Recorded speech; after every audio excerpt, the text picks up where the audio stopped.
नमस्कार, मैं अंजलि मिश्रा, स्वागत है आप सभी का हमारे चैनल में।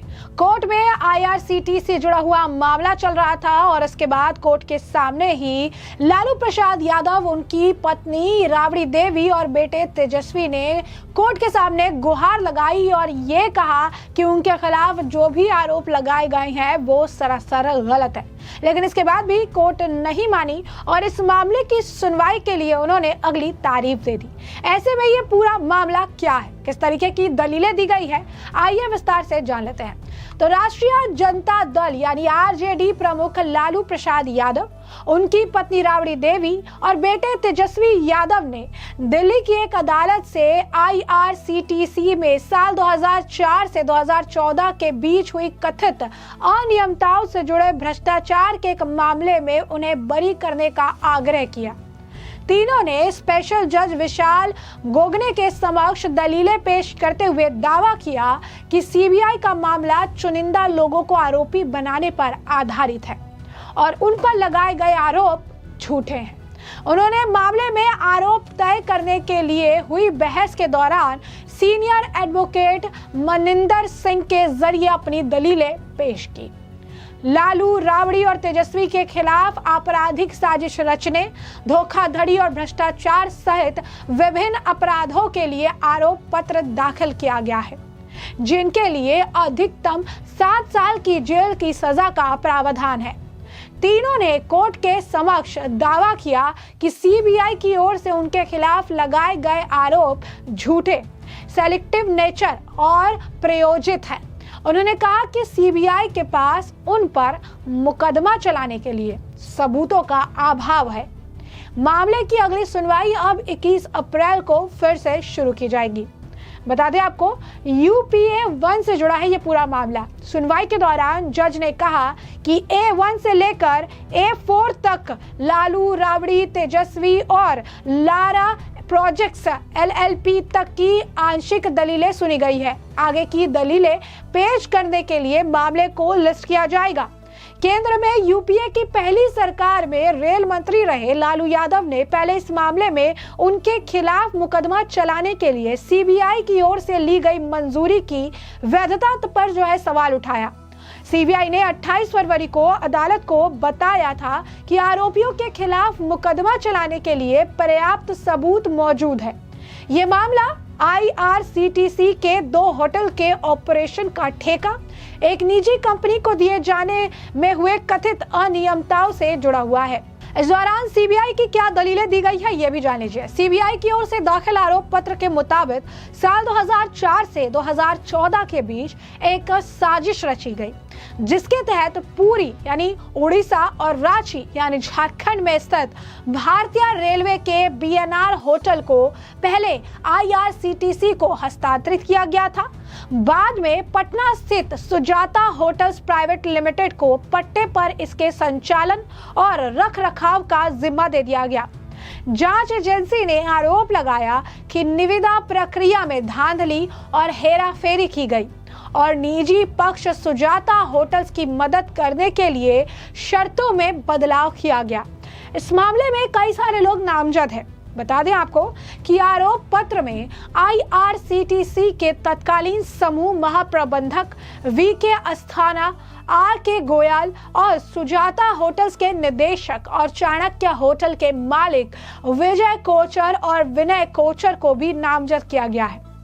अब लारा प्रोजेक्ट्स के नाम से जानी जाने वाली डिलाइट मार्केटिंग कंपनी को भी आरोप पत्र में आरोपी के तौर पर शामिल किया गया है। ऐसे में इस मामले की शुरुआत आखिर कहां से हुई है, थोड़ा एक विस्तार में समझिए।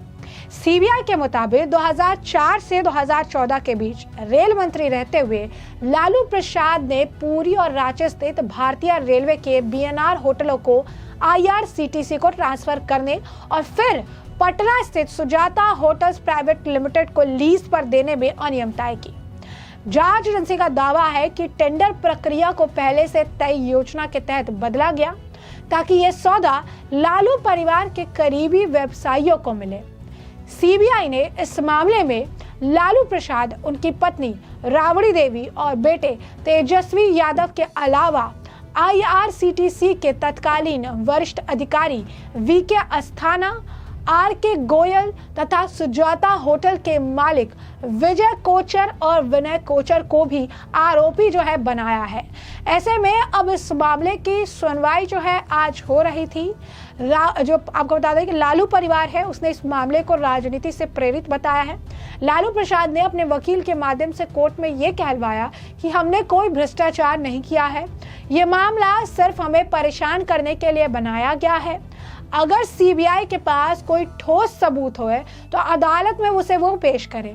राबड़ी देवी और तेजस्वी यादव ने भी अदालत में अपना पक्ष रखते हुए कहा है कि ये पूरा जो मामला है वो राजनीति से प्रेरित है और इसमें कोई भी सच्चाई नहीं है।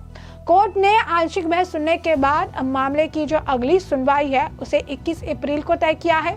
स्पेशल CBI जज विशाल गोगने ने कहा है कि आरोपी पक्ष की ओर से दी गई दलीलें आंशिक रूप से सुनी गई है। मामले की अगली सुनवाई इस पर और बहस की जाएगी। अब सबकी नजर 21 अप्रैल की सुनवाई पर टिकी है, जहां यह तय होगा कि लालू परिवार को राहत मिलेगी या फिर इस मामले को और ज्यादा आगे बढ़ाया जाएगा।